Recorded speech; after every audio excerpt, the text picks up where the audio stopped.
V prejšnjem filmčku smo si pogledali lastnosti srebra in pomen srebra za industrijo. Tukaj si pa poglejmo velikost trga srebra in primerjava z ostalimi trgi. Če ta zgornja pika predstavlja vso srebro, ki je trenutno na voljo za investiranje, vidimo, kako ga je malo tudi v primerjavi z celotno vrednostjo treh največjih kriptovalut, oziroma kako malo ga je glede na vrednost 6 največjih podjetij na svetu. Tudi 50 najbogatejših ljudi na svetu ima neizmerno več premoženja, kot je srebra. Prav tako je celotna bilanca ameriške centralne banke neprimerljivo večja. Tukaj lahko primerjamo velikost vseh izdanih kovancev in bankovcev na svetu z velikostjo razpoložljivega srebra. Prav tako lahko primerjate vrednost zlata, ki je na voljo v zlatih palicah v centralnih bankah, pri privatnih investitorjih oziroma v nakitu. Tukaj je lepo vidno, da je srebra v primerjavi z zlatom na voljo več kot 45-krat manj. Bistveno več kot zlata in srebra skupaj pa je tržne kapitalizacije delniških trgov. Na sliki so prikazani delniški trgi v Veliki Britaniji, Japonskem, Kitajskem, Evropski uniji, ZDA in ostalih trgih. Tudi celotna vrednost oziroma velikost denarja v obtoku, to so kovanci bankovci in skupaj z depoziti na vpogled, zavezanimi depoziti, dejansko predstavlja, pokritost denarja z zlatom.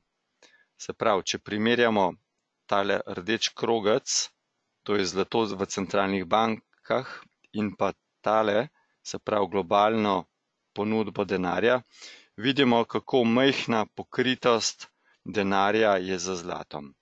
O kakršnikoli pokritosti denarja s srebrom, zaradi majhnosti razpoložljivega srebra, sploh ne moremo govoriti. V času zlatega standarda je pokritost zlatom dosegala tudi več kot 20%.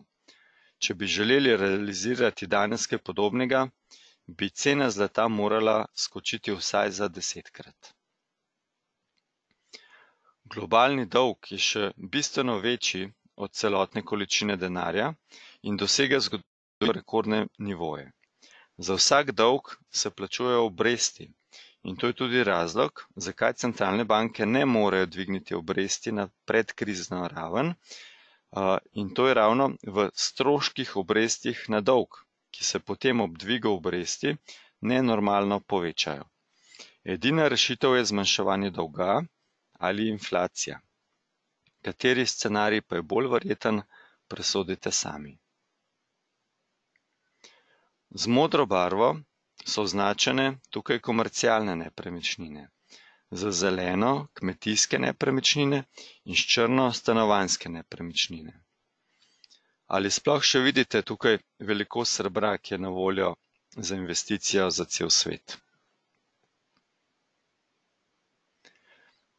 Finančni derivati so največje finančno breme sodobnega sveta. To so najbolj špekulativni finančni instrumenti brez realne podlage. Z različnimi vzvodi jih upravljajo poslovne banke, ki so zaradi njih medsebojno prepletene kot še nikoli. Warren Buffett jih je označil kot finančno jedrsko orožje za masovno uničenje. Ravno finančni derivati predstavljajo največji nemški banki tudi največ težav.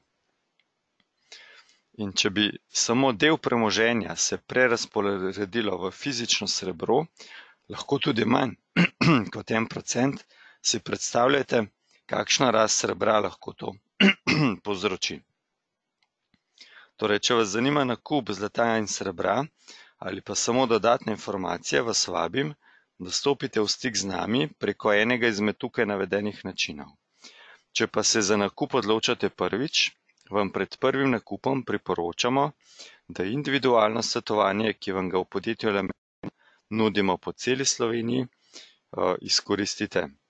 Z veseljem bomo na področju vaše investicije v plemenite kovine skupaj našli pravo rešitev za vas.